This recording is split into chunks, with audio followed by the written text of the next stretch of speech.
welcome to another edition of the Sportsport.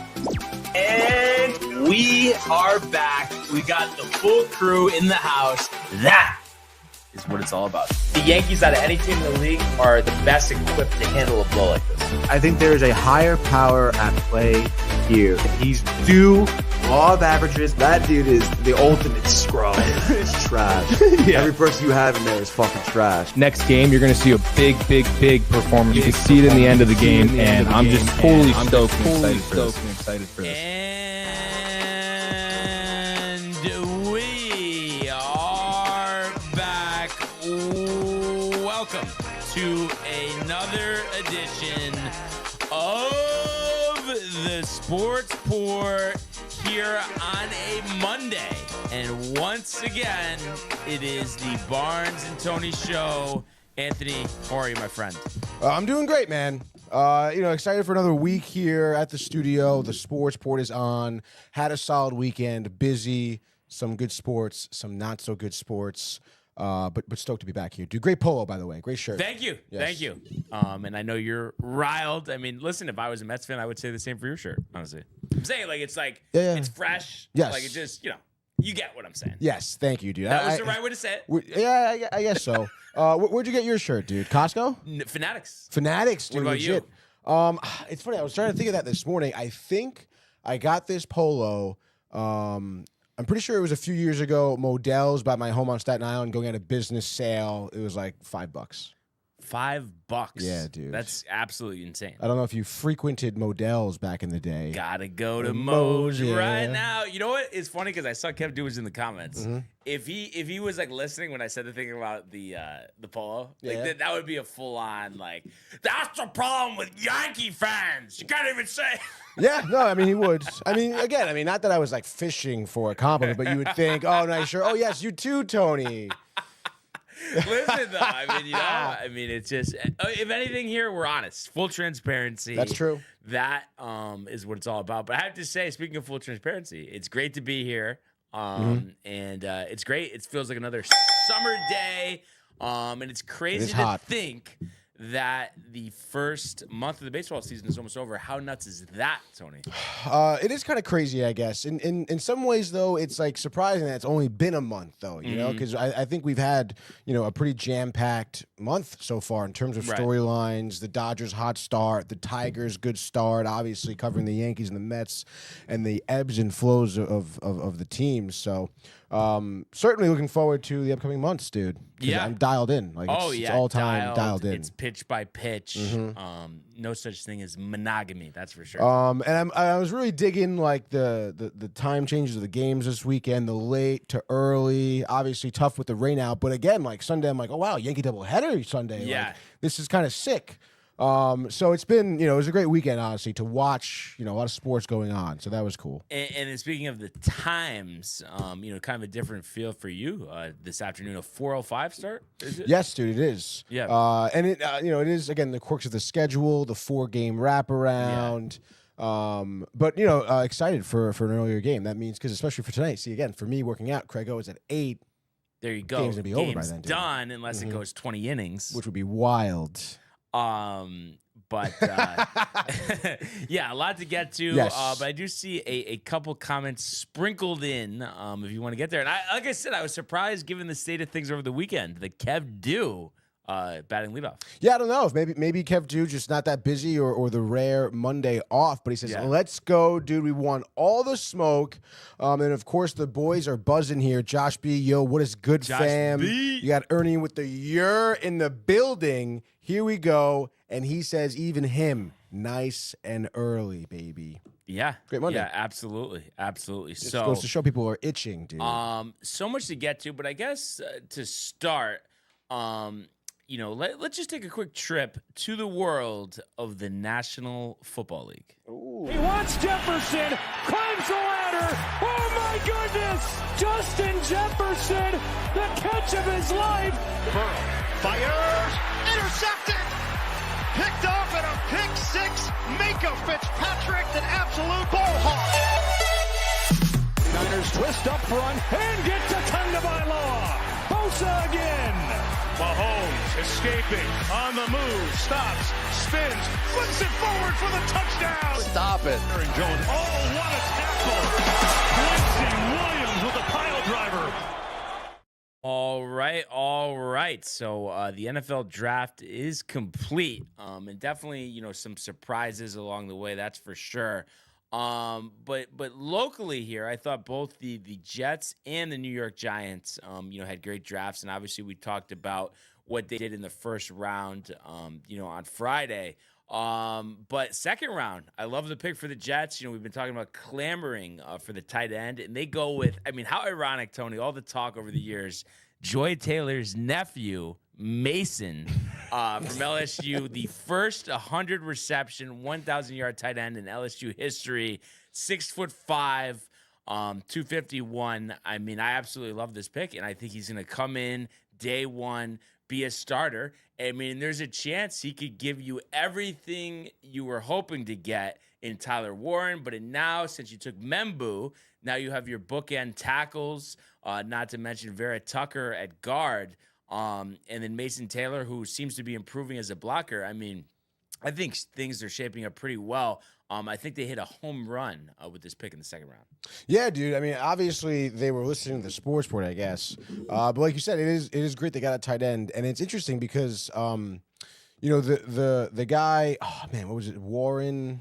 Who was tight end in the first round that went? Tyler Warren. Yeah. I don't know, man. Some people were breaking him down, and maybe this was coming from like maybe a Jets bias, or maybe they're kind of pulling for this. But some people were kind of saying that guy seems like he could be an overrated Tyler player. Warren, Yeah. So obviously, like we said, you never know, and you're thinking about Bowers, yes.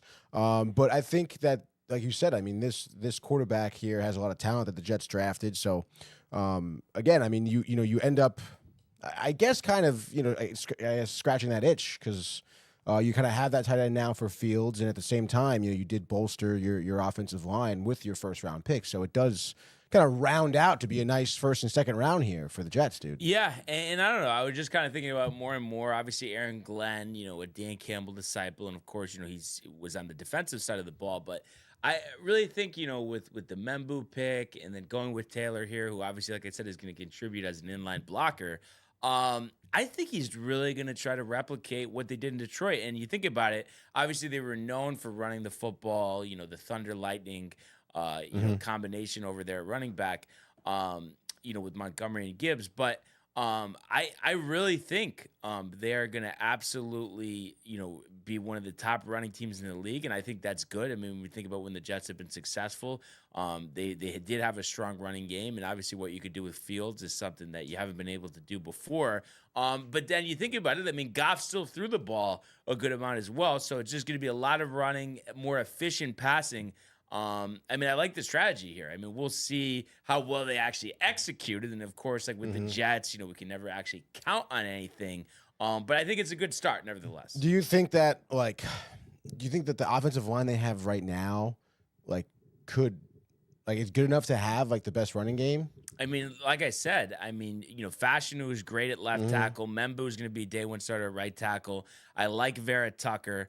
I'm trying to think about the other two guys along the offensive line, but everybody's been, touting them, as really building up that unit, and that's what happens when you invest draft capital in these guys. And Vera Tucker was a first round pick himself, so I think things are definitely moving in the right direction for the Jets. That's for sure. And I just can't wait to see. What it looks like. And really, I think, these players, you're getting, out from underneath the wrath of Aaron Rodgers. I feel like, you can't underestimate, what a big impact that's going to be. But you mentioned the line now. I remember, John Simpson, I think, was solid, the former Baltimore Raven at left guard last year. And then Tippmann, the center. And then you got Elijah Vera Tucker on the right side at guard. And Tippmann was the second round pick from Wisconsin in 23. So yeah, I think they do have a chance to be one of the best units in the league. But again, like I said, we can't assume it, But I just think, on paper, this has definitely been a good offseason. So we'll see what happens. You got Jay Bird agreeing with you, by the way. What do we got? What do we got? He says, "In Aaron Glenn, I trust." Reminds him of Herm Edwards. He says. Well, but hopefully better than Herm, Jay, because I had this discussion with Michael a couple of years ago. Really? A lot of times we kind of like wax poetic about the Herm days, but at the end of the day, those were disappointing. But we want Herm on steroids, maybe a couple cycles, and then maybe we'll be okay, Jay. Well, a couple cycles, huh? Yeah. And that's it from Jay. Okay. And then, so offense, the first 2 picks, really defense, the rest of the draft, other than in the 4th round, the receiver Arian Smith. But you just overall, the players, they go with, I think it's Azera Thomas, the corner from Florida State, 6'2". They lose DJ Reed in free agency. So I think, this is a good ad for them. They definitely needed another cornerback. I mentioned Smith, the wide receiver from Georgia. Definitely an explosive receiver at 6 feet. Had some drops, but he averaged 17 yards per catch. So I think, that's a good down the field target. Hopefully he can develop, unlike the Jets were able to do with Devin Smith and Stephen Hill back in the day. And then they traded up for Malachi Moore from Alabama, the safety. So he's a guy who could potentially start, coming in the end of the 4th round. That's a value pick. And then they rounded out the draft in the 5th round with 2 selections. Francisco, I think it's Magioga from Miami, linebacker. So that's a nice depth piece for them.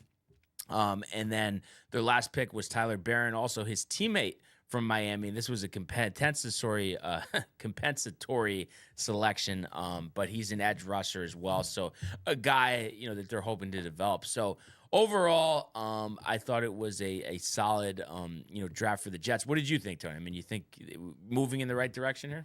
Yeah, I think so, dude.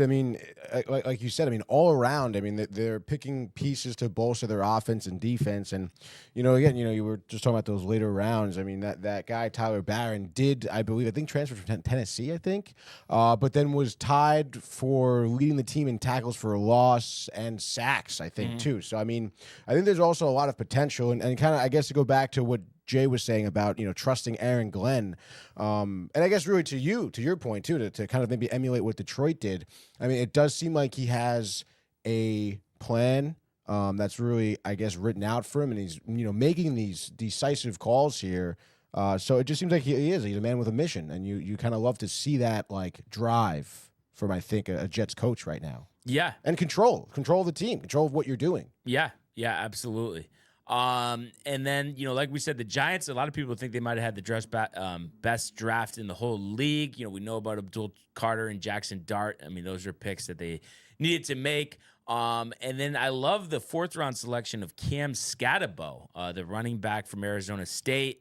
And he was the first player since Christian McCaffrey in 2015 to have 1,500 yards rushing and receiving. We saw what he did against Texas in the college football playoff. I think as a 4th round pick, comes in with a chip on his shoulder, and he's a guy who could develop into a really good running back. And, we talked about, just what value there is in the middle rounds taking these running backs. So I thought, that was great for them. They also grabbed the defensive tackle Darius Alexander from Toledo in the 3rd round. So I think, he's, 6'4", 305. I think he can be solid for them up the middle. And then they also got, Marcus Mebo, a guard from Purdue in the 5th round, a tight end, Thomas Fidone, the 2nd. So just like us, kind of a need at tight end. So kind of taking a chance they could develop. And then they took a corner, Corey Black from Oklahoma State in the 7th. So thought it was a very good draft for the Giants as well. And it's going to be interesting to see. They were talking about supposedly going into this season, the plan is not to play Jackson Dart as at all. We'll see. We'll see if they actually are able to stick to that. Because it's just one of those things, even if it is a best case scenario, they're hovering around 500 but not going to make the playoffs. Like, why are they not? I guess it just depends at the end of the day. How he looks in practice will determine how soon he plays. Dart. Yeah. Would you anticipate that Wilson gets the most starts out of this quarterback room here for New York? Yeah. Barring some type of injury. Yeah. But I wouldn't think that, Yeah. But he missed a bunch of games with the calf last year, so you don't know. Yeah, so first 5, we'll right? see. But I think they'll be more competitive this year. But again, just like the Jets, who really knows? And then we do have a comment here from Ernie. Of course, dude. Getting with the hometown team, by the way, from the draft here. It says Green Bay did a great job at the draft. Sanders shouldn't have gone in 5th, but personally okay with dropping to 3rd, he says. Yeah, I mean, obviously that was a surprise. And, listen, I mean, I wasn't like, up to date on all this stuff. I mean, you didn't have like widespread reports that it could be that much of a fall. But now you hear stuff and you understand why this happened. I mean, obviously it was shocking, a guy that at one point was going to be the number 1 pick in the draft, going in the 5th round to a team that had already taken a quarterback, 2 rounds earlier. But I guess what happened is he kind of, went into these meetings with a prime time like attitude, and teams were just like, sorry, like I don't think like your play backs us up. Right. And they didn't like it, and it seems like they were very impressed with what Cam Ward did, and that's why he was the number 1 pick. But they didn't like the attitude, the entitledness, and that's why he fell to the 5th round. And I think they were saying on DNR this morning, there were a lot of teams that their owners were saying this guy's just not even on the board. Like we're not going to take him. I mean, pretty surprising though, nevertheless, right? I mean, yeah. I mean, it was pretty wild to hear that his interviews were so bad with seemingly every team that he interviewed with, which is pretty wild. And, I mean, you can go into the depths on why, I guess, but I don't know, dude. It seemed like a whole lot of, I mean, the whole Shedeur thing to begin with, even at Colorado, like it just seemed like a big, like a shtick, Like I get, I mean, he's good, obviously. There's talent. They talk about it, which is why, all these guys had him going higher, obviously. But I don't know, dude. It just seemed like a whole, like, ratings thing. The fake phone calls over the weekend, dude. Old Brick's son, dude. How the fuck does that Jet even, coach. like, how does that even happen? Like, yeah, that's crazy. I mean, it was just obviously very embarrassing for him. And then Ernie says, you can't tell 20 teams not to draft you. There's 32 teams. That means you need 12 teams to pick you. How many of those 12s need a quarterback? Entitlement, no combine. Like, come on, guys. LOL. Yeah, I mean, it was just a complete butcher job from the start. And that's the thing. And I think, honestly, unfortunately, he has to, bear the blow of it. But I think it's a real, like, wake-up call and learning experience for guys coming into the draft. Like, you can't come in just with an attitude that, like, you walk on water and you're better than everyone else. And you're going to call the shots. Like, GMs would rather just not have to deal with that. yeah, dude. And I mean, I don't know. I mean, we've seen that in past quarterbacks. I mean, like Kyler Murray for one, like not watching tape, playing COD, like that's something that I think owners are looking at now, like when they are drafting a quarterback. Not to say Murray is an absolute bust, but he kind of is, I guess, right? I mean, he's not what he was meant to be, pick, yeah. So, I think you're going to have, like you said, GMs and owners looking at other things maybe surrounding your game. And if you have a bad attitude, I mean, that's just not going to work well. So Yeah, exactly. So, it was crazy, but I don't know. I was kind of thinking that this, may end up working out for him just because he goes to Cleveland. Obviously, they've been, a revolving door since 98, since they came back to the league at quarterback. And, being that maybe he was going to be the number 1 overall pick, now he's a 5th round pick. So there's not really like any type of pressure that this might actually like play into his benefit. I don't know. Yeah, I guess so. I mean, pressure from the father, undoubtedly, I'm sure. But it's dude. still, it's but just such not a different feel as a 5th rounder. I mean, it's just. Yeah, I guess so. I mean, he's.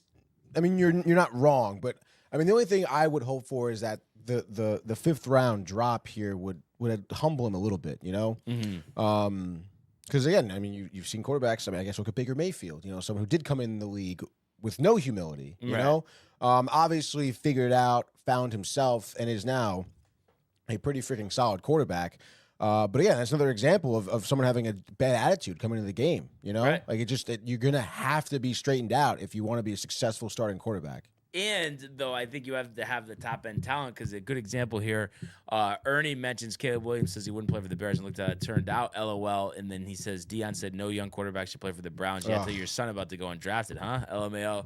That is pretty funny. Did he actually say that's? Oh my god. He did say that, and I think that the thing is, though, if you're gonna be like that, you have to have the tape, the skills to back it up. And people just didn't think, he had the intangibles. They questioned, how long he held the ball in the pocket, lack of athletic ability, lack of top end talent in the league. So they're, on their schedule last year. So all of those things played into it. So yeah, I mean, it's going to be interesting to see how it works out there. But you would think that would provide him some motivation. And just looking at the other quarterbacks, obviously we know that Ward and Dart were taken in the first round by the Titans and the Giants. Second round, Zach gets his guy, I guess. Tyler Show. We'll have to see what he thinks about that. He was the only quarterback to go in the second round from Louisville there. Kind of interesting selection. Third round, the Seahawks went with Jalen Milroe, quarterback out of Alabama. 20 rushing touchdowns. Questions about his throwing, but that pure athletic ability, can sit behind Sam Darnold for a little bit. So a project quarterback there from Mike McDonald. And kind of interesting, he comes from the Ravens, Lamar Jackson. So something to watch out there. We mentioned that the Browns picked another quarterback, Dylan Gabriel from Oregon, who led them to the college football playoff. I think played for 3 other colleges on his way there. So he's going to be competing with Shedeur. He went in the 3rd round. Shedeur, the 6th pick of the 5th round. Kyle McCord, the former Ohio State quarterback, led the nation in passing yards at Syracuse last year. He goes to Philly, so another quarterback project there with Hurts. The Steelers still waiting with bated breath for Aaron Rodgers. Go with Will Howard. The Ohio State quarterback won a national championship there last year, 6th round, 9th overall. Riley Leonard, who opposed him in that national championship game, go to the Colts at 13. Kind of an interesting spot. You already have a similar quarterback like that in Anthony Richardson, who can run, but you question the throwing. But I think there's an opportunity there with Daniel Jones, the only other quarterback in the room. And then also, it was kind of interesting rounding out. Mertz goes to the Texans in the 6th round from Florida. Cam Miller, remember, the 1AA national title game. Him and he's playing wide receiver, but the Montana State quarterback go like a couple picks apart. So Miller goes to the Raiders. So kind of a project there. Curtis Rourke, Indiana, we know about the heights he took that program to this year. He goes to the Niners, and then Quinn Ewers goes to the Dolphins. And it was interesting. I mean, he was the 2nd-ranked quarterback in his class, so he ends up being a 7th-round pick. So it'll be interesting to see if these guys in the middle of the late rounds, end up, becoming anything. But at the end of the day, I mean, I thought, it was definitely a really interesting draft. And, it's just going to be kind of quiet now until we get, I guess, training camp underway. Yeah, I guess so. Oh, Tommy Malloy, by the way. He was the Montana State quarterback. Remember the video? Everyone was wild for it on TikTok. Yep. He went to the Raiders, you say? So they both went to the Raiders. He's going to be wide receiver. Cam Miller will go in as a quarterback. I guess that's pretty cool for the Raiders, I guess. Yeah. I actually wonder how Kev Dew feels, to be honest. Yeah. It'd be interesting if he has anything. He's probably not watching anymore. Oh, no. And he probably doesn't even know who the Raiders took. But in all seriousness, though, Pete Carroll does have something going for him there. I can take it. Because you got Brock Bowers, obviously, and then Genty. I mean, Genty could go nuts this year. I think it's a matter of how well they block for him. But having Carroll in Las Vegas, I mean, it makes it interesting because you're always thinking about them, a team, not doing things the right way, everything kind of all, out of sorts. But he brings some stability. I don't know. I think they're going to be at least competitive. I'm not saying they're going to make the playoffs, but I think he's going to point them in the right direction. That was a great hire for them. Yeah, no, that was. Do you think that Pete Carroll has? I mean, how do you think he does with younger players? I think he can handle any player. Yeah, you think so? I think so. I really do. As long as, they don't, and obviously he wasn't a younger player at that time, but get like Russell Wilson, where they're just like not putting the team first. But if you're going to put the team first, he'll deal with anybody. I really do believe that. Okay. So it'll be interesting to see that. And then I guess the only other thing I saw NFL-wise was that the Commanders, this was rumored for a while, but did reach a new deal for their stadium, where RFK Stadium still stands, and I think the Nationals had played there before their park was built.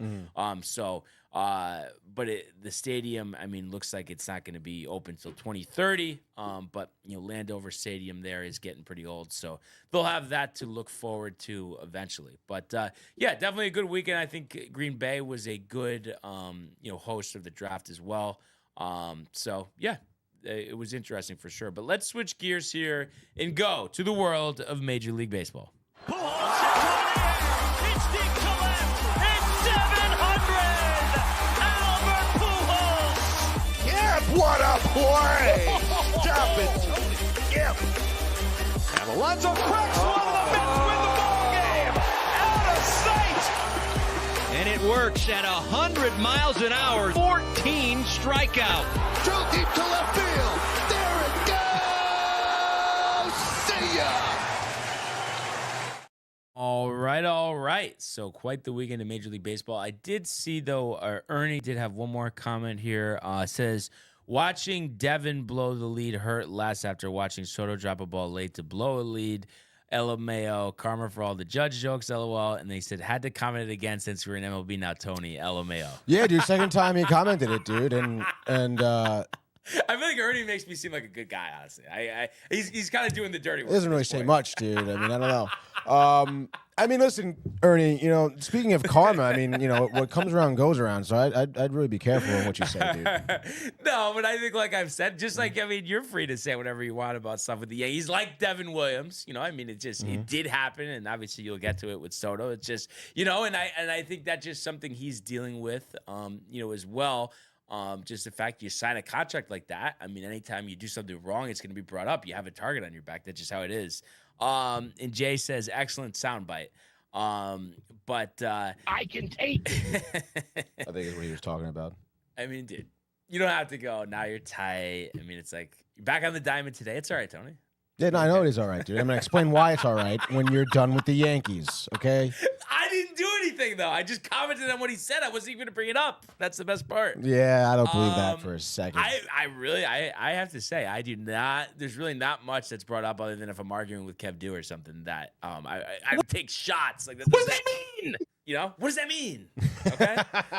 Anyway, so interesting weekend for the Yankees. Really should have been a sweep, but listen, that's baseball. It happens.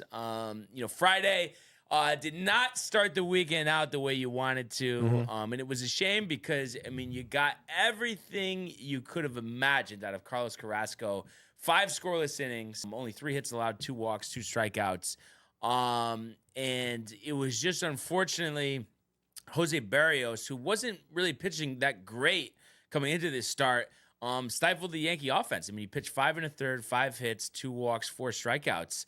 And then the Yankees were able to put a couple across against the Blue Jay bullpen. And it's just kind of interesting. I mean, you don't usually have games like this. There was no scoring until the 6th inning. Kind of interesting too. Tim Hill, really started out with the Yankees as like a pure lefty specialist, but they did this yesterday too. I mean, they're just bringing him in to pitch an entire inning, and it doesn't matter if there's lefties coming up or not. So it was kind of interesting. I believe he had got 1 out in the inning first, and then he's facing Vladimir Guerrero Jr., and he had only had 1 home run coming into this game, but a fastball kind of catches too much of the plate, and Vladdy, as he always does against us, hits a home run. Yep. So that gave Toronto a lead. Hill settled down after that, retiring the other batters he faced. And then Yankees, nothing across in the 6th, but bottom 7. Oswaldo Cabrera, who's been hitting lately, which is a welcome sight to see. Not so much with the power, but getting some good clutch hits here.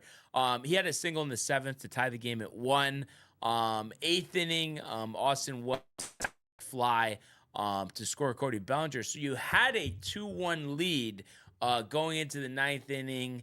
And the unfortunate thing was after your bullpen had really picked up Tim Hill after that, run he allowed Ian Hamilton and Fernando Cruz combining for 1 2/3 scoreless.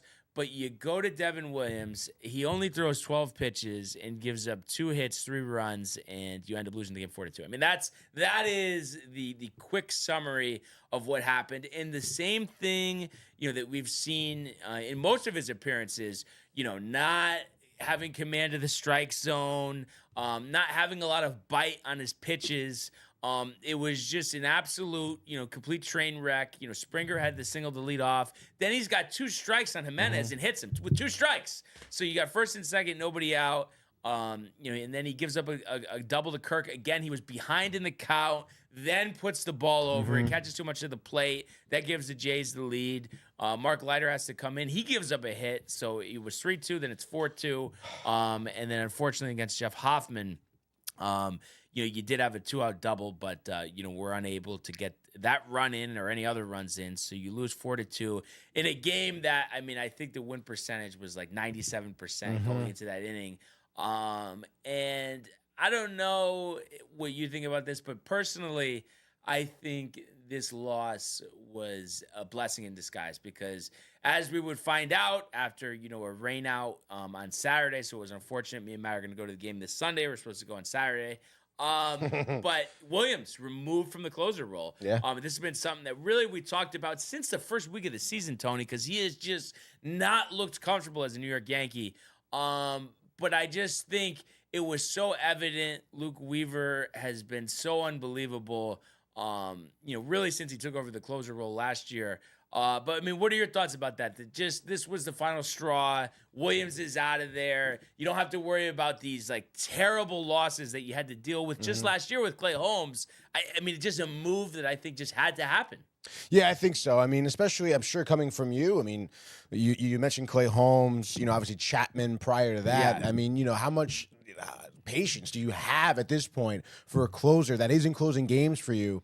And we spoke about it, dude. I mean, Weaver should have been in there fucking yesterday, so, I mean, that's a figure of speech, by the way, like a long time ago. Oh, yeah. That's something, we use it for like work a lot. Like if somebody wants like a job done. Yeah, they wanted it done yesterday, dude. Yes, exactly. So, it's great to see Weaver get that spot. Guy definitely deserved it. And I mean, I guess at this point you can just hope that Williams, like you said, like figures it out, gets comfortable as a Yankee, because he hasn't been. So, and it's interesting. I don't know if they just like want to give him like a couple of days to clear his head. But as we all know now, first game of that doubleheader yesterday, Yankees winning 11-2. So I thought, late in that game, I mean, you had a 10-run lead. You gave one in the ninth inning.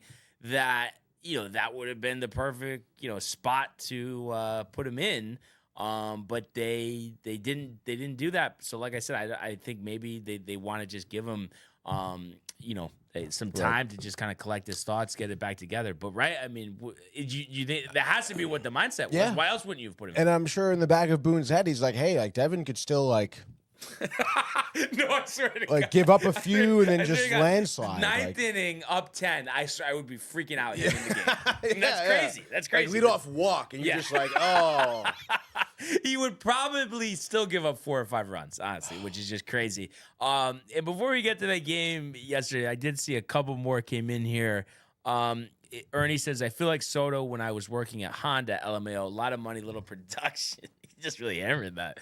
And then Donna Lee, the legend herself, says, good morning. Classic good morning. Always great to hear from Donna. And then Ernie says, Barnes, notice that when you said, as he always does against us, that's why I bet on the opposing team prop parlays, we would win that game 10-8. And he's right. He's right with Williams. And he's right with Guerrero, because it's just like he must have had that prop Devers, I mean, it's just all but I mean, it makes sense because it's all these teams' best players because they're good to begin with. And then I think, there's just a little extra motivation, being that it's at Yankee Stadium against the Yankees, that they want to produce. And he says, yes, I did, Tony, LMAO. But anyway, so the first game of the doubleheader yesterday, Max Fried getting the start.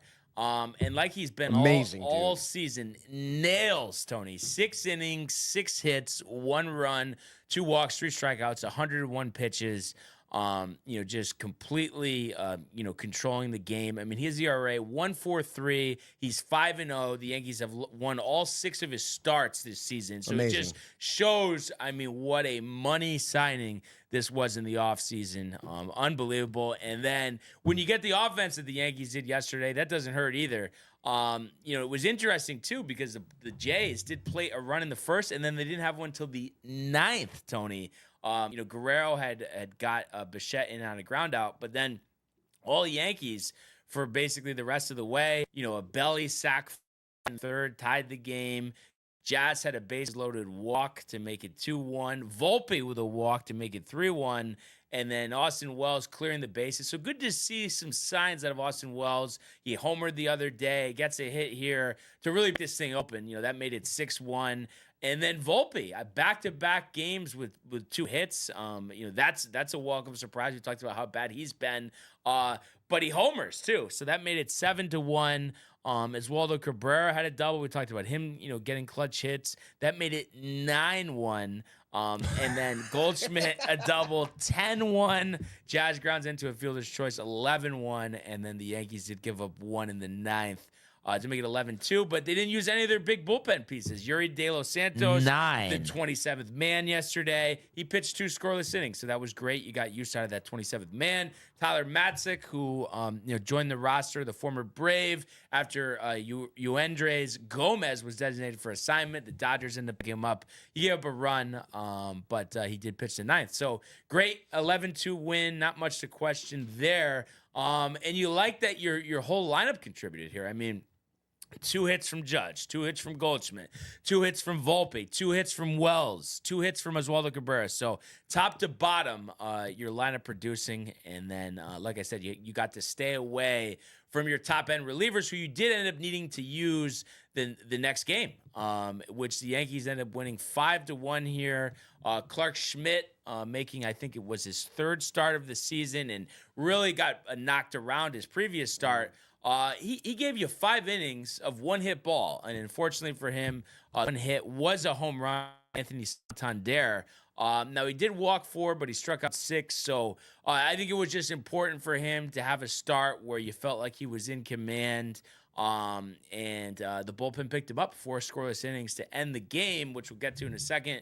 But offensively for the Yankees, Trent Grisham, who did not play in the first half of the doubleheader, leadoff homer, off the bereavement list. And I mean, it's just been unbelievable what he's done. He's went through not really even so much a cold streak, but just almost like a coming down to earth. He's just under 300 now at 298, but he's still slugging a ridiculous 684 with an on-base percentage of 385. That was his 7th home run of the season. A guy that, really you were not planning on playing regularly this year, has played a ton in the early going. So that gave you a 1-0 lead. We mentioned Santander getting Schmidt for the homer. That was in the 3rd inning, so that tied the game at 1. But the Yankees, were able to get to work after Tim Hill pitched a 7-pitch 6th inning, scoreless, like he usually does, to set you up, because Aaron Judge hits the go-ahead homer, a 2-1 lead for the Yankees, and Judge's 8th home run of the season. Just unbelievable what he's done so far. Still hitting 400 this month, or this season, 406, excuse me.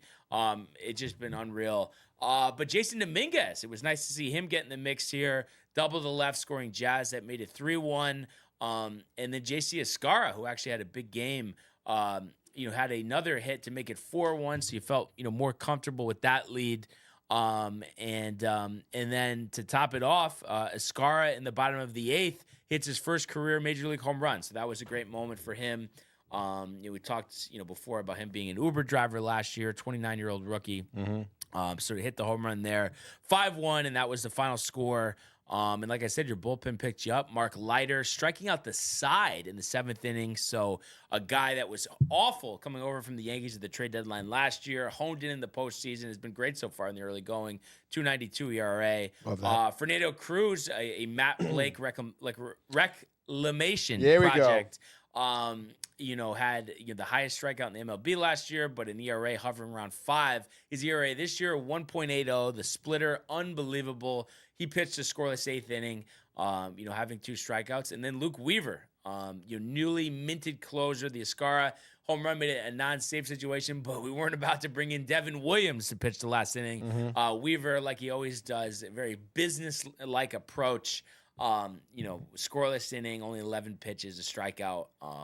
He's definitely, I think all Yankee fans would say, one of their favorite players. The mantra that he has, the confidence that he has, and the reliability, how comfortable we as Yankee fans feel when he's in the game. So at the end of the day, it ends up being a nice weekend. The 2 out of 3 is what you want. You settle for it. It could have been 2 out of 3, but you also know for the immediate future that you're not going to have to worry about Devin Williams blowing games. And I think that's a great thing. And you have another, a divisional series in Baltimore starting at 6:30 tonight. And you're in first place in the division. That's all you could ask for as we, round out this first, month of the season. So I think, there's obviously some things you want to clean up, some hitters still struggling, but you love your bullpen. You love how the starting pitching, which is one of the worst in the league, has really come on recently. And you're hoping that they're going to do that in Baltimore because you got Warren starting tonight, Rodon tomorrow, and then Carrasco on Wednesday. Off day Thursday before a 3-game set at home against Tampa. A lot of important games coming up. But overall, it feels really good right now. You're 17-11, first place, like I said. So let's go and let's grab the first one tonight in Baltimore. Yeah, dude. I mean, you got to feel great. I mean, like you said, bullpen is looking great. Weaver, you would imagine, will continue to fall into that role. Have you seen, any interviews about Weaver taking on the closing role or anything, post-game stuff or nothing really? No. Because I'd love to hear what what he says. I'm sure it's handled with, he just. Oh, I'm sure. Yeah. Complete class, kind of just even keel. I'm sure that's what it is. And that he's always confident, which he is, so you love to see that. And he does have the second most scoreless appearances to start a season, 12 appearances, 14 innings. I mean, That's it wild. really is unbelievable. Even the other day, he doesn't have his best stuff. He's still able to navigate through it. What a revelation. Probably one of Brian Cashman's best signings ever. Yeah. A guy that you got off waivers at the end of the 23 season where you weren't even make the playoffs. Weavers. You sign him to the 2-year deal. The option for this year for 2.5. I mean, it's a joke, the production you're getting for 2 years of Luke Weaver at $4.5 million total. It really is unbelievable, and he's a treasure to watch, that's for sure. What's the deal with Baltimore? They've been kind of up and down, right?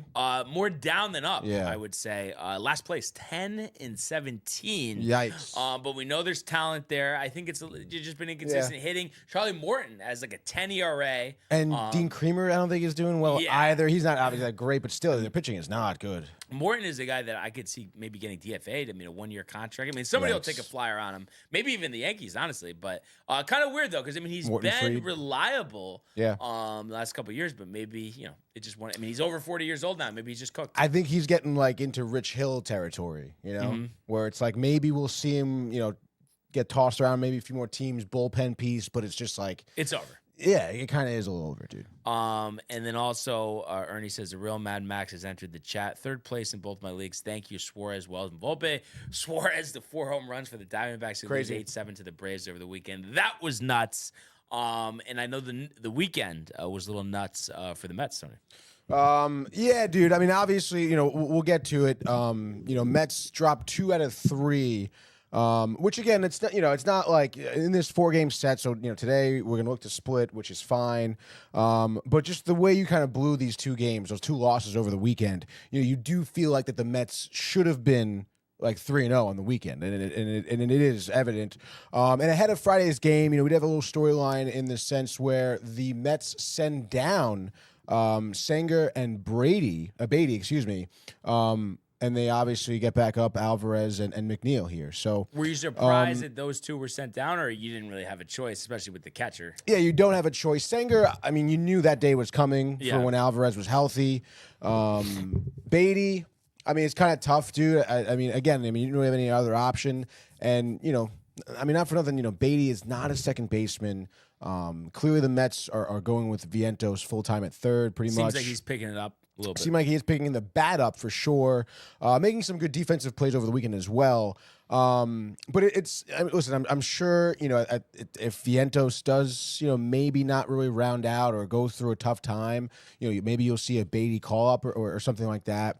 Because I still think, Beatty showed some good bright spots, I think, at 3rd base. Did start to come around maybe at 2nd, but still had some bad defensive plays.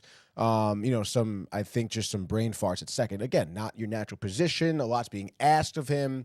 And, of course, the bat really never came around. So you're not really surprised. Excuse me. In any case, it was definitely nice to see Alvarez and McNeil this weekend. You did get Senga. Oh, sorry. This is not... what you call it? Sunday was... Or am I bugging out? What Friday was the Senga start? Friday was the Senga start. start. Yeah, that's right. So you do get the Senga start here. Obviously, he's had a great year. again, his line was great. 6 innings, 6 hits, 2 earned runs, 2 walks, 5 Ks. I guess maybe at some points, which we've seen last year, I should say 2 seasons ago, batters catching on to that forkball, which I guess, again, maybe you can anticipate, but it'd be nice to see Kadai here just maybe work batters a little bit better. But again, that's nitpicky stuff. He's been great. The starting rotation has been absolutely outstanding here.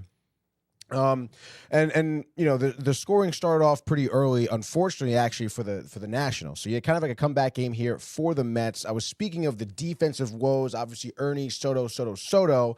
But really, I mean, just right now, I can think of 3 other players that absolutely blew defensive plays here. The first one, bless you, Brian. Thank you.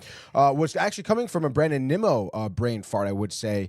I forget who it was who threw. I think it was maybe Garcia.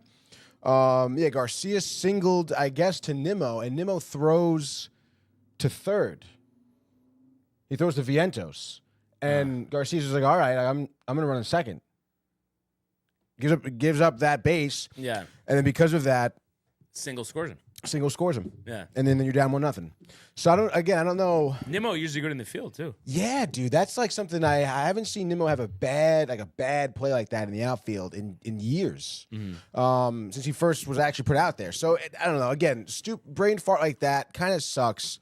In any case, you were able to get Tenya to get thrown out at second after he was stealing. So that kind of ended the inning right there. But still, you're down 1-0. Not a great look. And then they actually, in the bottom of the third here, gives up a leadoff single to Young. Abrams triples to left here. That makes it 2-0. Senga gets out of the inning. I don't know if you saw the triple play in the top of the third on Friday. Did you see that? No. I think it was Winker. Hit it right to the first baseman, which is wow. Yeah. Hit the fucking ground, Brian. Like it definitely hit the ground. But there's no replay? Went in the glove. Inning was over. Mendoza came out to argue it, but nothing was, I guess, reviewable. But it clear is like people were talking about it, Mets Twitter, all of that. Yeah. Yeah. I mean, you can watch the replays. It's interesting because I was watching the highlight this morning. They didn't even show that replay. Because it was like, which is tough. Whatever. Would you say as evident as the Josh Hart foul yesterday? It was close. It was I'll give him close. that. Okay. Dude. It was. I mean, obviously the play on the field was a catch because it was that close. It really was. Yeah. But in any case, obviously pretty tough. But you're down 2-0 to the Nationals here, and you actually kind of start to come back here, which is great, mind you. And that's going to start to happen here. Where are we? Late in the game, it was top of the 8th. So you have, McNeil leading off, single, bang. Taylor grounds out, fielder's choice to third. McNeil's out second. So you have 1 out, 1 on right now. What should we call it? Nationals take out Irvin. They bring in Furr here. Lindor pops out. Soto singles. Taylor's to second. Alonso gets walked here. And then Nimmo reaches on an infield single. Everybody's safe. And Taylor scores. So that makes it 3-1. You're kind of itching back here. Nationals pull Ferrer, bring in Finnegan. Vientos ropes a triple down the line. And I think it was like, again, I think Lau maybe hit it or something like that. And it just dribbles down the line into the corner. Clears the bases. 4-3, just like that. You mentioned Vientos, the bat coming around. That was absolutely huge. She was riled. Unfortunately, we're going to go to the bottom of the 9th here. Okay, dude? The Cruz leadoff triple. Tough. This was one of the Soto's kerfuffles. Yeah. Listen, it was The tough. Sun? No. This is not the Sun. This is Friday. Okay. This was at the wall. Again, hard play, but it hits your glove. You hit the wall. It's out of your glove. What would have been an out is a leadoff triple. Yeah. Did they ask him about it after the game or no? I didn't see. Yeah.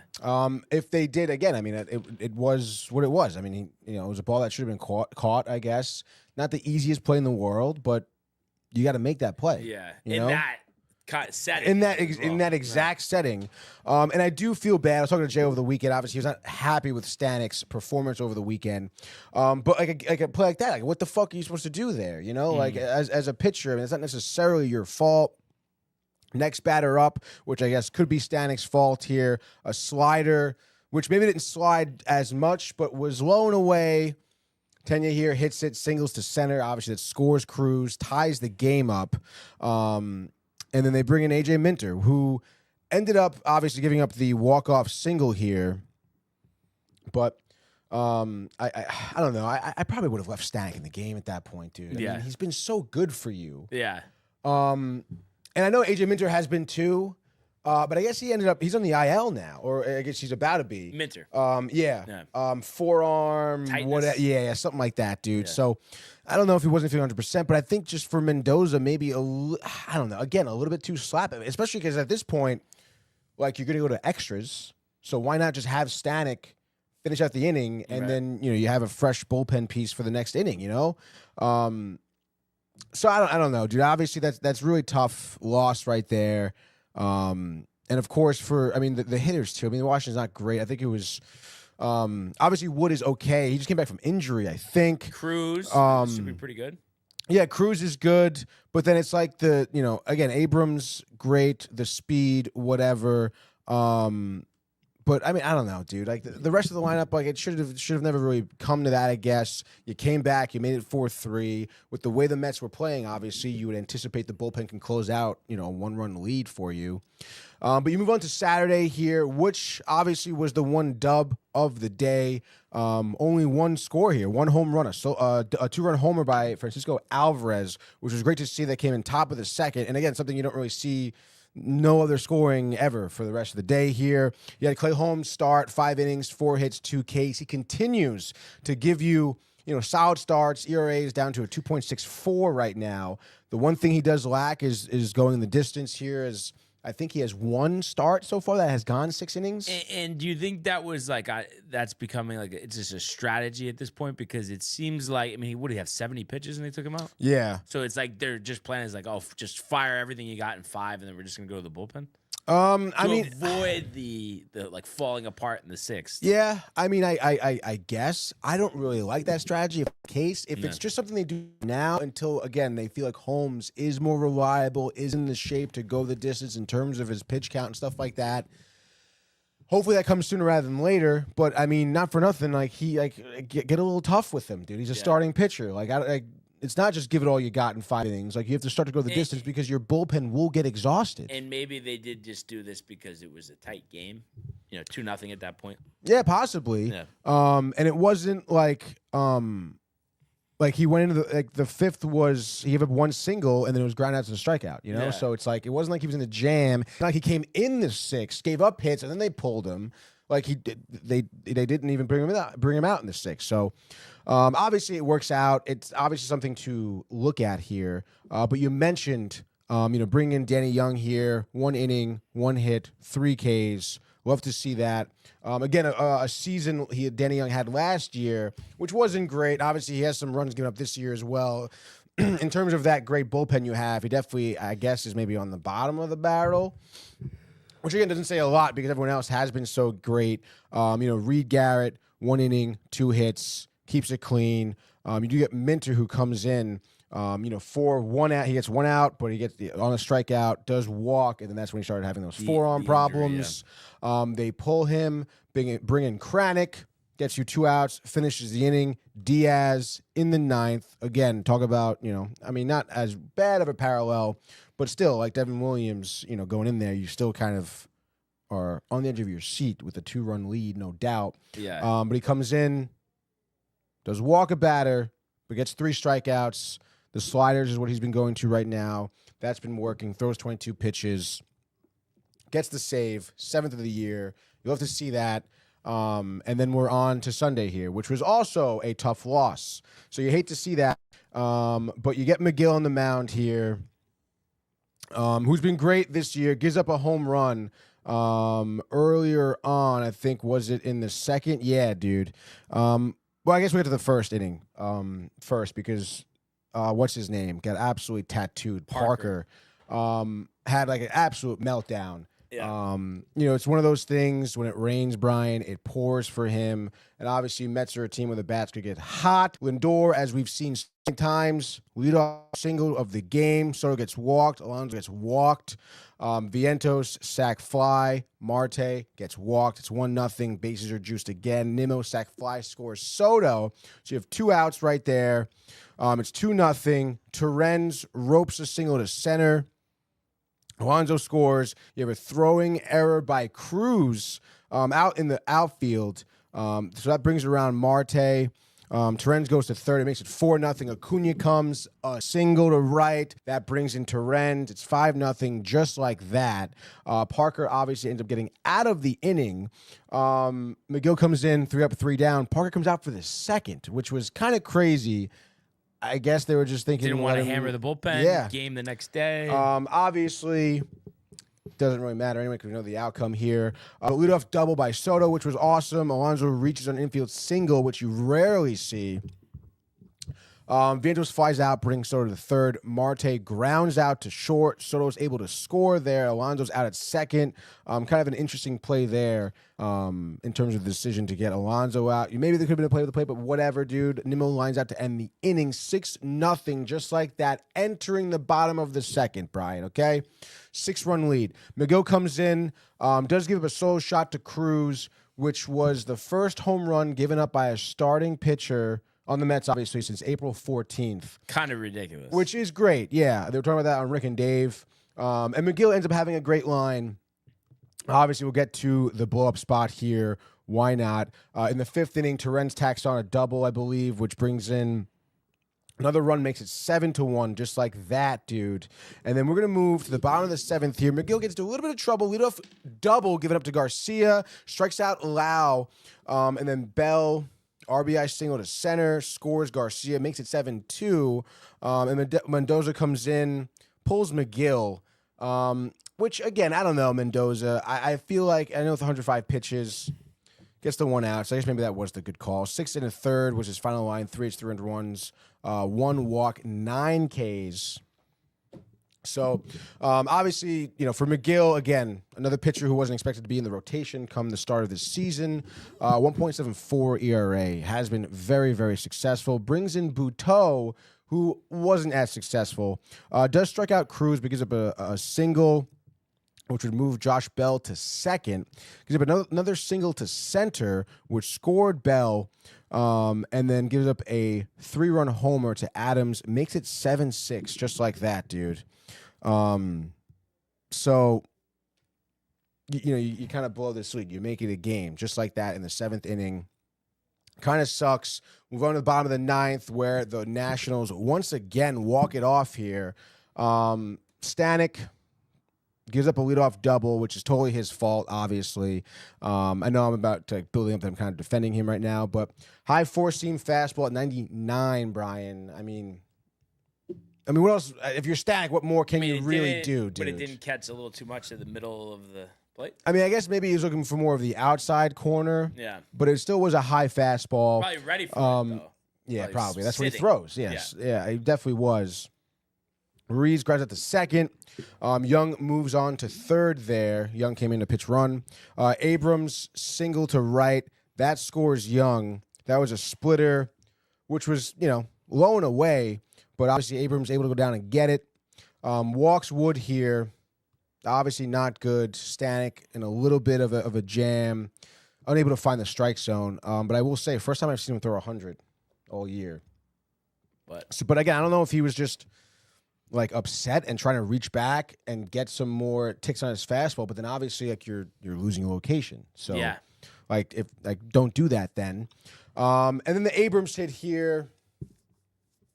I don't know if you saw his play. Hard hit ball, bouncer, Alonso, Stanek comes to cover first.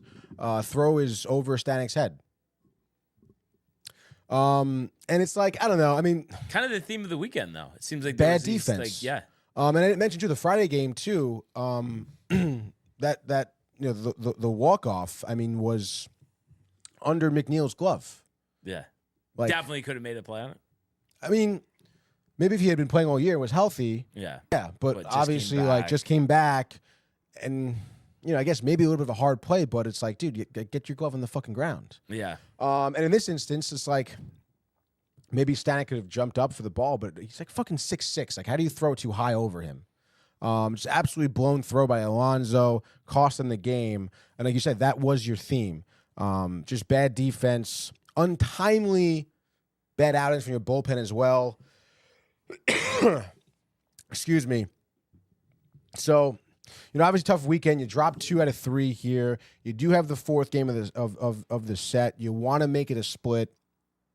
Griffin Canning on the mound. It will be. It will be, dude. Williams too. I mean, Like he should win this 5.5 ERA, I think. Again, like they just play some better defense. game. Yeah. It would be 4 games in a row, you know? And again, Canning has been also someone who's exceeding expectations. I don't think, I don't blame Mendoza for pulling pitchers this week maybe too early, for maybe not using Diaz in back-to-back days, But again, I mean, like Stanek's been so great this season, even in instances where Diaz didn't look good, you'd use Stanek, Even Brazoban, give him a couple of runs. That has been unlike him this year. And obviously, you don't anticipate your bullpen to have a 0 ERA all season. So you knew that was coming. Obviously, tough year against the Nats. Good news is, Jay mentions it's still the best record in baseball. You win today's game. You're the first and only team in the league with 20 wins. So not to say you can afford to lose these games. That's be stupid. Just win today. Just win today. Earliest game in the majors. Yeah, exactly. Earliest game in the majors here. And again, like obviously a split against Washington sounds way better than 1-3. Yeah. So I think that'd be huge in terms of going into the next series and it does suck obviously watching these games on Friday and Sunday.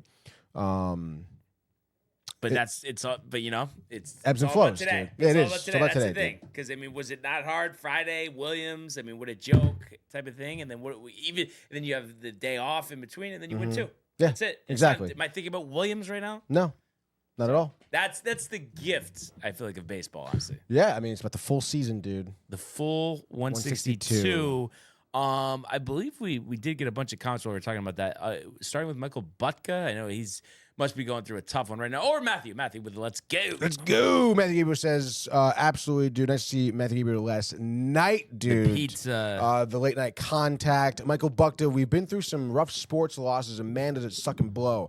I knew trouble was in the air when we left the same starting 5 out on the court all second half. And I actually watched a lot of this game. Really? Or not, yeah. He says, especially when you were up 10 going into the 4th. And then Ernie says, sent you the clip, Tony, in case you need it. I don't know. Is it it's probably Soto, yeah, just dropping the ball, I guess.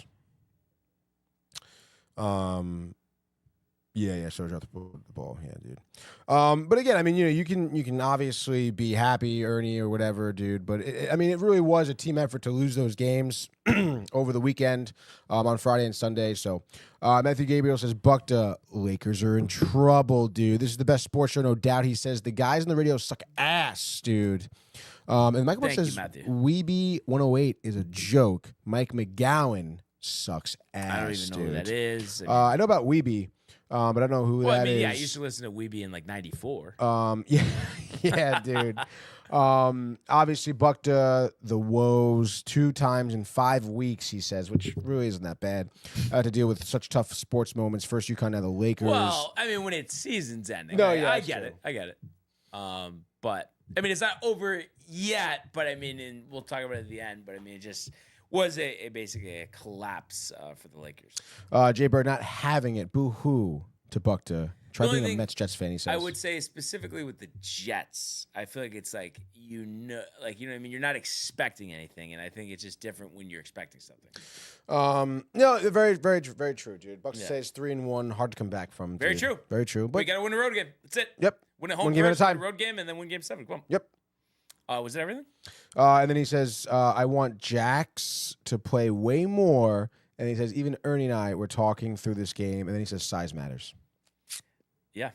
And my mother says, hi, fellas. Good morning, Mom. Good morning. Game 4 at the tone. Michael Buckta says, I don't know if you want to keep going. I'm sure it'll keep going. I mean, I don't think we want to keep going. But like we said, games today. Now, are we updated from Friday? Or are we gonna run through that real quick? No, we gotta run through that real quick, dude. So I believe I had the Yankees in the over, which was Yes. 0-2. And then what else did I have? Then you have Detroit in the under. Detroit in the under, which was a rain out, so I'll have another makeup game today. Oh my god, what was dude. the other one? Looks like Seattle in the under. And then the battle in Seattle was 0-4. Nice. And then Logan Gilbert's on the injured list for Seattle. Not great. Not great for Seattle. A's in the over you had as well. Oh, as a makeup. Yeah, because you had that one makeup from the rain out as well. A's in the over hit though, 2-4. 2-4. Another makeup today, dude. And then I guess for Friday I had Mets and the under, which I think was the 0-2. The 0-2. Right? There's no way it was 9.5. No. 0-2. I also had Cubs, who won with the over. I don't think 1-1. 1-1, dude. 4-0. That's what you got. And then Padres with the under as well, and the Padres went 1-1 with that one. So I was 2-3, which brings me to. Wouldn't it be 2? No, sorry, 2-4. Quick maths, which would bring me to 19, and 17. And then what am I? And then you would be 16 and 14. In your batting leadoff? And, it's a good question. I'm not really exactly sure, but I want to say. Because I feel like I picked the Yankees first. Yeah, I think you Yeah. did, because you went last with the fourth game. So a good segue for a 6-pack MLB pick segment. Hirsch Law Firm, you already know the deal. You already know the deal. Let me just bring it up here for the folks at home so they know Hirsch Law Firm, dude. So let's start off with the Monday. And yes, I'm going right The Mets. to Nationals Park here. And I'm taking the Mets absolutely dialed in here. 6 innings, maybe 2 earned run ball from Griffin Canning. Solid, honestly. And we'll probably bring his ERA down a little bit more. Trevor Williams, you mentioned, gets popped. I have no doubt. And I'm not saying homers necessarily. It may come with some small ball play. Lindor getting the leadoff single, maybe a shuttle walk, maybe an Alonso double, maybe Nimmo gets a couple hits, whatever. Early and often and foot on the pedal. And you're not blowing it this time, dude. You're absolutely not blowing it. I say Trevor Williams, 4 innings, 5 earned runs. I expect Alonso Alvarez maybe to go deep again. Second home run in 3 games, which would be sick. Bullpen closes it out. Maybe a little Max Kranick action. Diaz. Mets win this one. I'll say 6-2, 6-3. I'll say 6-3. So Mets and the over, dude. Let's go. All right, Yankees in Baltimore. 6:35 starts a little earlier. Will Warren had a great start last time out. Matched up against Tomoyuki Sagano, the rookie from Japan. He's actually pitched well, 2-1, 3.54. Warren up and down, 1-0, 4.79. Orioles struggling. Besides that, they're 10-17 in last plays. Have lost 4 out of 5. Have not been hitting. So I think this is a perfect start for Will Warren to come in, actually give you 6 strong. I'm going to say 1 earned run, striking out 9. And I think the Yankee offense here, Judge loves hitting in Baltimore. Bellinger feels like he hasn't homered in a month, as well as Paul Goldschmidt. I think they all go yard, and I think the Yankees end up winning this one 5-2. Weaver, second straight day in, and it would be his 13th straight scoreless appearance to start the season. Yankees and the under. Yankees and the under there for Brian. Second game here for me. I mean, I guess we'll go to Dodger Stadium, 10:10 p.m. Just picked up Dustin May on my fantasy team. Good pick. I think it will be, dude. He's been a little up and down, some good starts, some bad starts. But I think against Miami, he can be pretty dominant, dude. It's Miami. It's Miami. I would imagine Dustin May maybe throws out there maybe 6 2/3, 2 earned runs, quality start. I'd say maybe 8 or 9 strikeouts for him. Cabrera popped early. Freeman dinger early on as well. Dodgers move on to win this one. Actually, let's check what the over-under is before I just guess. Over-under will be 7.5, 8.5. I think it's Dodgers 5, Marlins 2. So give me Dodgers in the under, which I feel like seems a little crazy, but Dodgers in the under, dude. I'm going to take the Braves over the Rockies. The Rockies at 4-23 are the worst baseball team I've ever seen. They've lost 6 games in a row. The Braves are 12-15, but they've won throughout their last 4 games. And they have Bryce Elder on the hill versus Ryan Feltner. But the thin air, Coors Field, I think that will pay dividends for this Braves offense. And I think you're going to see all the big names, the Rileys, the Ozunas, the Olsons. I think they all leave the building. I think this is ugly. I think, you get 5 innings, a 3-run ball from Elder, but the Braves scored 10, Tony, winning this game 10-3. So it's going to be the Braves in the over. Elder, Feltner. Third game here. I'm sorry, is it Braves in the over? Over. Third and final here for me. I think I'm going to go with the Guardians, dude. Let's go to Cleveland Guardians. Why not, dude? They're starting their, 3-game set here against Minnesota at home. I guess I'll go over, too. Maybe then I'm thinking about it. But Gavin Williams, who isn't good for Cleveland, but I think just came off a good start against the Yankees, if memory serves me. He's had some good stuff, but for the most part, his year has been down. But you know who else is down? The entire Minnesota Twins team is down, dude. 12-16, not off to the start that they want. 3-10 on the road, which is what they are to start off this week. Bailey Ober, 2-1 in the season with a 5.04 ERA. Not great, dude. Has given up 5 homers this season. I think Williams going to cut down on the walks too. So I think, Cleveland here. I want to say they win this game. Oh, man, dude. I'll say back-to-back good starts for Williams.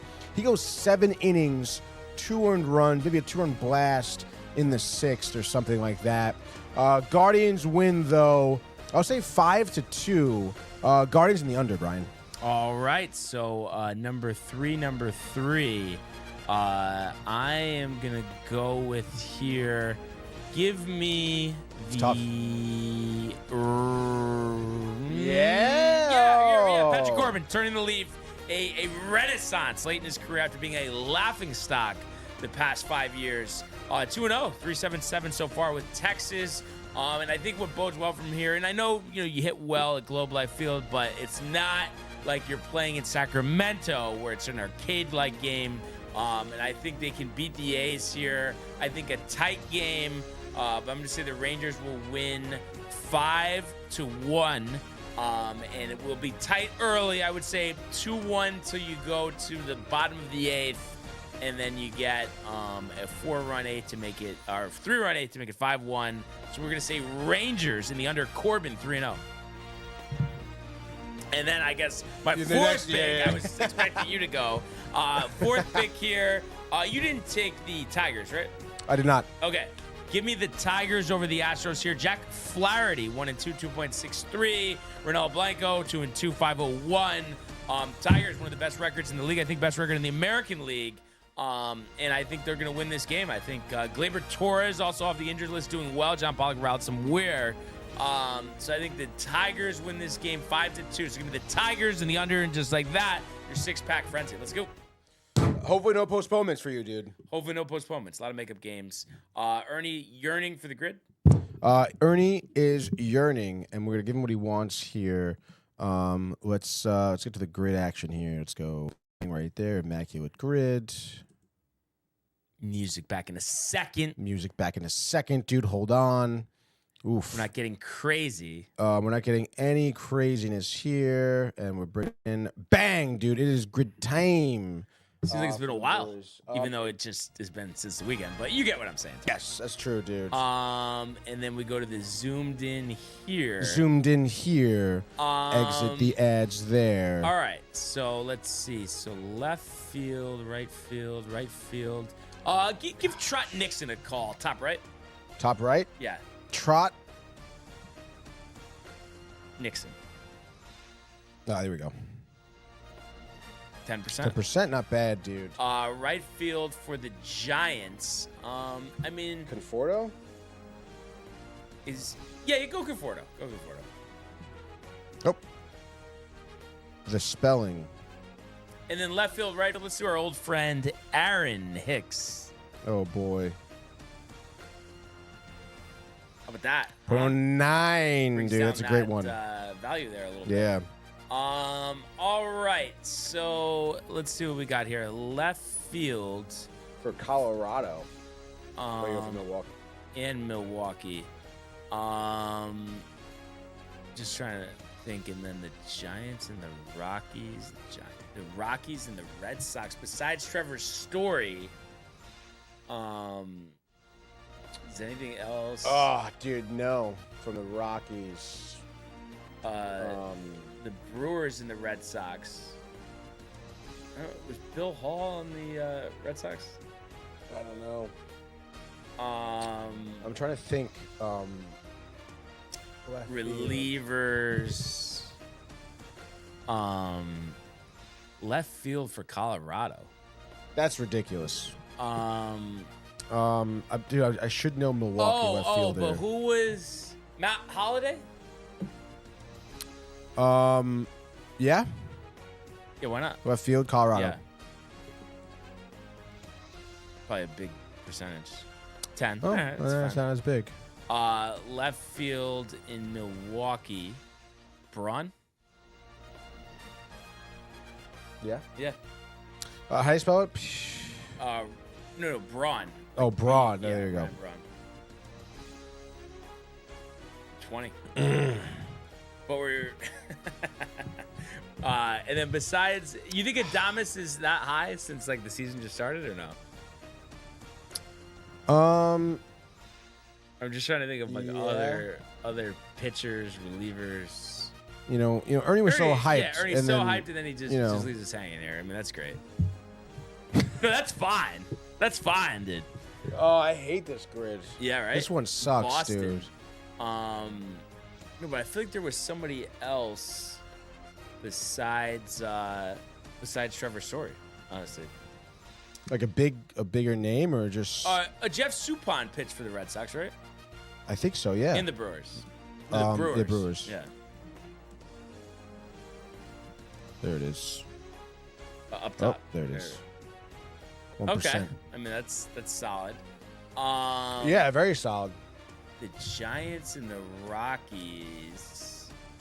Chris Bryant.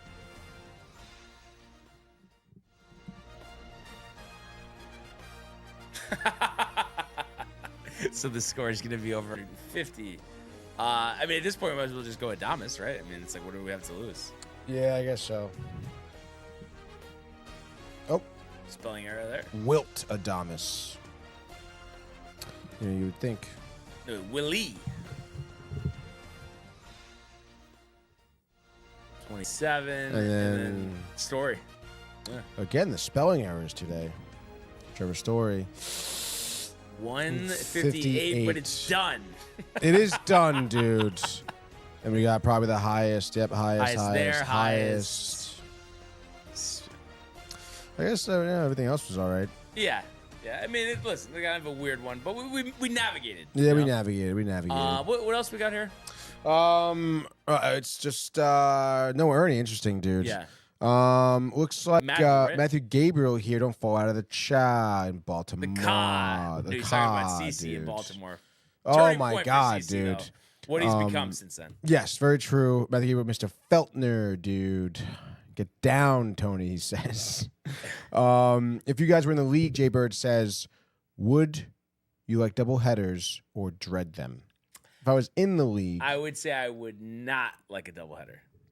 Yeah, I guess it kind of depends maybe on what position I am, because I actually used to like them when I was catching.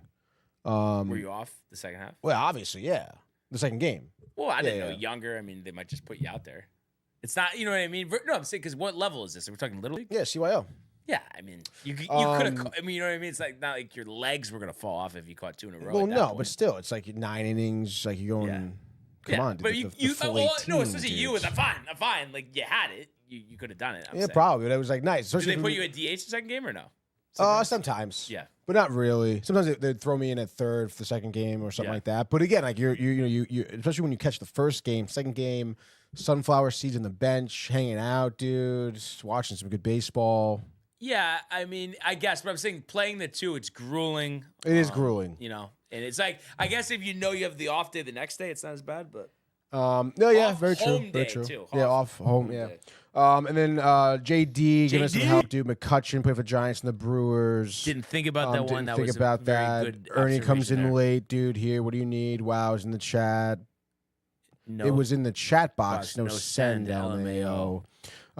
Yeah, you snooze, you Sorry, no, lose, I guess, 158 dude. to 158, right? Matthew Gabriel says, "Give me the double headers, J-Mon." Yeah, it just like it just though, you know what I mean? Like I Yeah. think even too as a fan, even though I like watching them, it just I know like are we not getting the best version of our team when it's just one game during the day? Because it's just like a long day. Some guys are sitting. Maybe you can't use all the relievers that you want, but it just kind of You know, as makes a it little fan, hectic. it's not actually. It's funny enough. I worked a doubleheader yesterday, Fairfield baseball. Fairfield baseball. Yeah.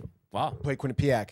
It was grueling, dude. It was like 7 hours. Right. That's what You I'm know? saying. I'm saying. So- So it's just it's cool like every once in a while, but that's why you don't have them all the time. Exactly, dude. That's the, for the sure. makeup Saturday, you push it because of the rain. Didn't even fucking rain. You know Yeah, the deal. exactly. You lived it, dude. You lived it. Let's do a little trip here to the world of the National Hockey League. Speed, here he comes. McDavid shoots, top shelf, he scores! Captain with the overtime winner! That's the middle, great hit, Cameron. That's a world-class hit right here. Tomsky stepping, rink wide, made the full split save. Are you kidding me? Turn, side of the net, between the legs, and they score! Filthy! David Pasternak, the silver trophy to the Golden Knights! Whoa. All right. All right. So kind of interesting, where we stand in the National Hockey League yesterday.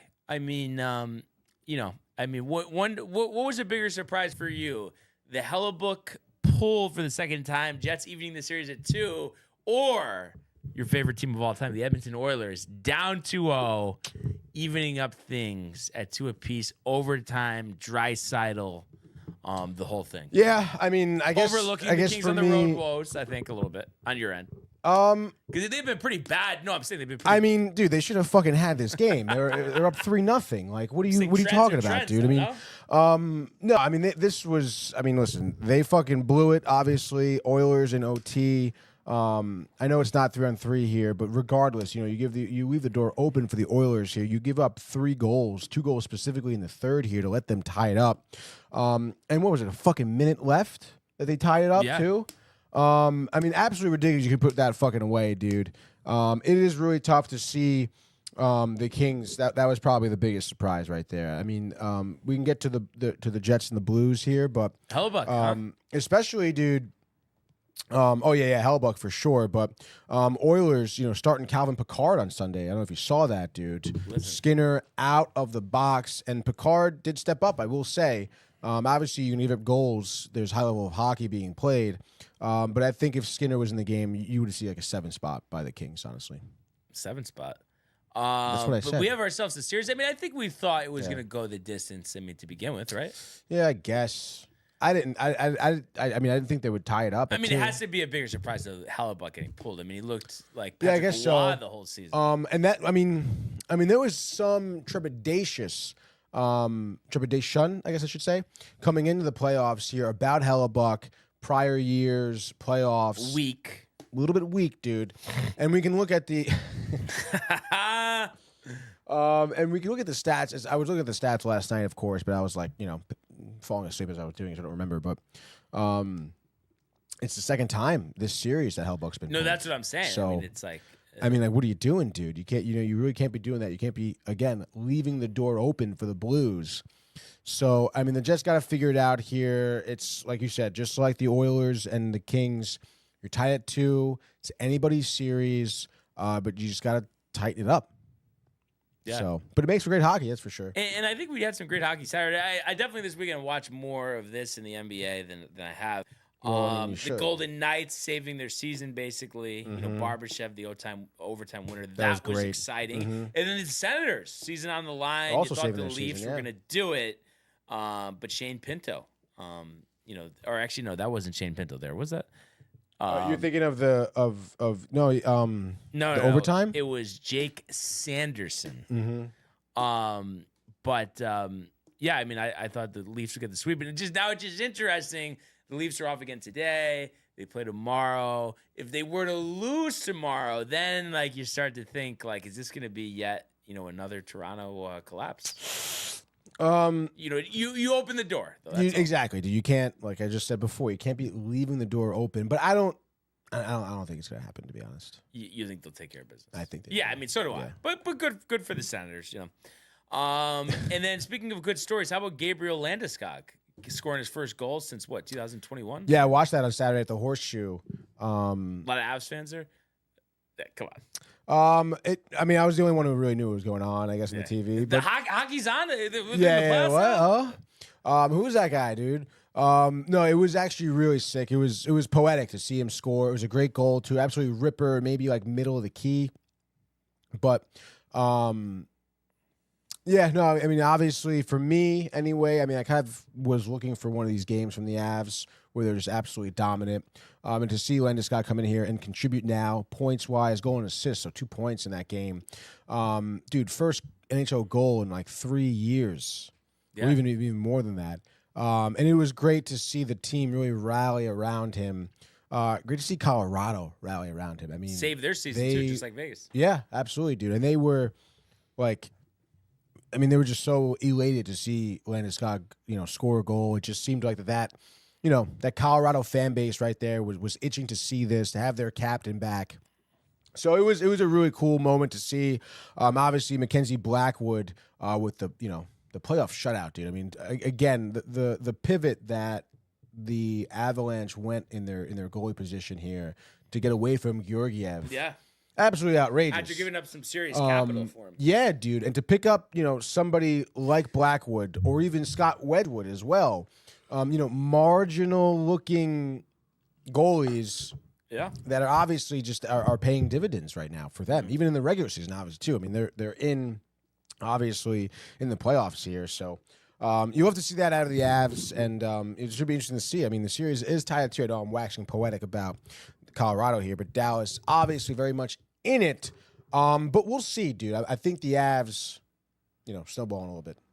What do you mean snowballing? Like they're snowballing, meaning like they're getting bigger and better and gotcha. roll over Dallas. And it's for whatever reason. I mean, I think they Avalanche. lost all 3 of their home games last year in Colorado, and they're playing in Dallas tonight. So you think they've played well there against the Stars. So I'm sure they have their eyes set on going back home up 3-2, maybe finally winning that home game and taking care of business. So that's at 9:30, the second game of a doubleheader on ESPN. Lightning Panthers, Lightning getting on the board there over the weekend on Saturday, and looking to take one more in Sunrise here before they head back to Tampa and even things up at 2 apiece. What do you think about these games tonight? Like I said, I think Avs here on the road can take care of business, which, is going to be tough. I mean, Dallas, the American Airlines Center has been absolutely rocking the green, dude. Very intimidating. But I think Avs take care of business. I don't think shutout, but I think, lower scoring potentially, like OT winner, like 2-1, to be honest. And then I think Panthers roll on the Lightning. I think you're looking at maybe like a 5-1, 5-2 type of game. Wow. Yeah. I'm gonna say Lightning jump back in it. Really? Jake Gensel, grizzled vet with the playoffs here, looking to make his mark with Tampa. I'm gonna say 3 points, goal and 2 assists. Vasilevsky turning back the clock, 38 of 39. Tony, 3-1 Lightning. We got a series, all right? It's such a tough call, dude. I mean, these series can go so back and forth. Who knows? But the hockey's been absolutely outstanding, dude. I don't know if you caught any of the Washington games over the weekend, dude. Tom Wilson, the fight in the bench in between intermissions, absolutely ridiculous, dude. Obviously, the Montreal, winning that game at home was huge. But we've seen time and time again Alexander Ovechkin, Strome, even too, taking control of those games. So we'll see what Montreal could do. But the play of hockey so far has been very exhilarating. Yeah, absolutely. So as anticipated, Brian. We'll see if we get 2 great games tonight. But like you said, I think Avalanche taking control of this series and have a chance to clinch at home after winning tonight. And then other than that, basketball over the weekend. Did you get any in? Literally, I wouldn't say nothing because, again, Horseshoe, the game's on, the Clippers, Michael. But I was in and out, dude, in and out. I caught a lot of the Knicks game yesterday. Oh, yesterday? And, nice. I'm sure Knicks fans are pumped. Josh B. Included. I mean, you get away from Detroit. You're up 3-1, and you won 2 games by 3 points. And then a lot of people complaining about the no call there on Hart at the end. I mean, what did you think about that? I mean, it's a travesty for John Pollock and the fellas. I mean, I guess so. Oh, sorry. I guess so, but I don't know. I feel like the refs have been just like kind of letting these guys play, right? Yeah. Like, I don't know. I mean, that's been like kind of a consistent theme throughout the series, I think, right? I mean, they've been playing really physical ball.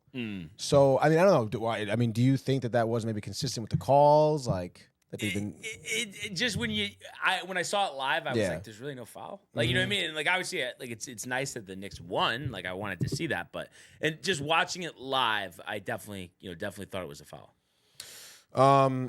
Yeah, no, I mean it was, but again, I don't know. I mean, it's just like I feel like that the refs just have been having a lot of no calls all series. And do you think that like the league tries to do it to like just like be like up front or whatever? But do you think they're better off just not commenting on the mistakes? Because I feel like it's like, what good does Detroit get the victory now? Like it's like, you know. No, yeah, I mean, why you're even totally say right. that? I don't know, dude. I mean, for me, that's another reason why I don't really watch basketball. The monogamy. I mean, it's just, and you see it countless times where players get away with like double dribbles or travels or whatever, dude. It's just like, I don't know, like what. Oh, we're going to call this series a little bit looser, like, which is like one thing, but like you said, I mean, to have some egregious calls kind of like go slip through the cracks here. I mean, it is like, what are we doing, sort of deal. Yeah, no, you're right. I did see the Nuggets win. That was wild. Yeah, the Gordon tip-in that first was, game in NBA that was history to have a crazy. walk-off tips. I mean, it's like, yeah, I mean, because you wouldn't want to take a chance that you wouldn't get the dunk off, but somehow it worked out that way. Yeah, I think there was some woman there for Denver. There's a couple. At the Horseshoe. Yeah. Oh my God, dude. Any luck at the tables? Oh yeah, dude. Some ups and downs, of course, dude. Hammered. Yeah, I guess so. I mean, it wasn't like falling over or hammered, but I was drunk, sure. 12, 13. So yeah, win some, lose some good competition, dude. But definitely a weird crowd, man. Friday there were several people who could not stand, hold their drinks. Yeah, dude. Wow. Dude, there was this like couple at the bar. I don't even know if they're a couple. Who knows? Cheating scandal. I don't know, really, dude. you think some type of divorce? Like, well, I think maybe pending. I think maybe he was maybe pending divorce. She's like the next woman or something because they're like trying to listen. But dude, they were like sitting at the Horseshoe at the bar, like right next to each other, and they were in each other's faces, going at it, dude, like screaming. Oh, I thought you were saying going at it, like no, like making out. No, like screaming, dude. Like, and like again, you try to maybe overhear some things, pending. dude. Maybe, but it's like you still love her or whatever. So I don't know, like.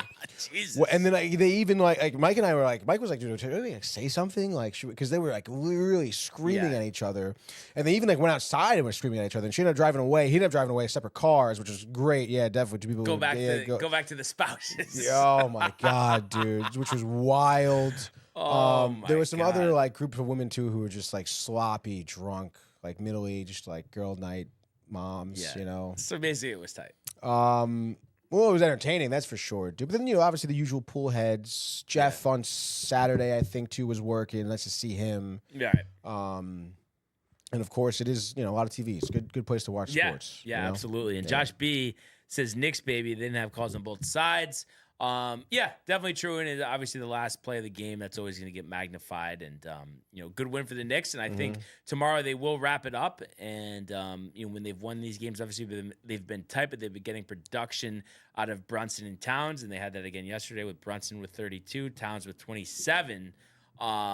And I don't know. I just think it's interesting. I mean, you could look at it both ways. But the Celtics on their ends have been dealing with some injuries, and they're in control of their series. But I don't know. I mean, I think we could see an entertaining series between them.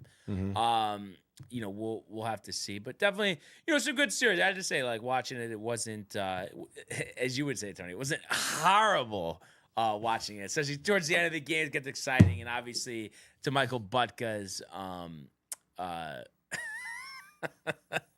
I don't know why Michael's asking that question. Michael Theophil? No, that's what the woman asked him at the horseshoe, dude. I thought he was saying, God, I was saying something ridiculous. No. He says it. What was the answer? We're at the pool table, whatever. I didn't. He told me this afterwards because I think I was at the bar getting a drink. But one of the middle-aged women go over to Michael, and she's like, "Do you have anything?" and he's like, he didn't really know. He says that like, maybe like she was like thinking weed or whatever, and he was like, didn't really know what was going on. And then she says, "Do you have any cocaine?" And he's just like, "No."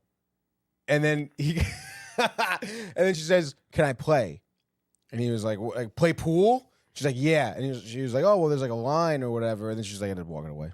Oh my God. Absolutely hilarious. Michael Buckner says, "I'm sorry, but don't see us winning Game 6. Yeah, I mean, listen, Michael. I mean, I think it's fair to say that they blew it. I mean, a 10-point lead. Edwards went crazy. How about Naz Reid hitting those threes from all over, nothing but net? Good morning, Nelson. And it's a shame because you wasted really good games from LeBron and Doncic. Luka had 38, LeBron 27, 12, and 8, but not enough. So the Lakers on the precipice of elimination. We'll have to see what happens. And then what do we got today? 2 games: Cavs, Heat, Rockets, Warriors. Dialed in. The Cavs going for the sweep. And then Rockets, Warriors has been interesting. No Warriors Jimmy? winning without Jimmy. He's got like a bruised rib or something. I think it's his rib. Let's see what it says. Game time decision. Let's see what we got here. Pelvis. Has been working with the training staff, and it still has a questionable tag. So you would think he goes just because it's the playoffs, and he's kind of a grittier, tougher player. But, not good. We'll see. So those are the 2 games tonight, and then also, how about your guy Tony? To finish up the weekend here, Andrew Novak, partnering with Ben Griffin, the one-shot lead over the Hogard brothers.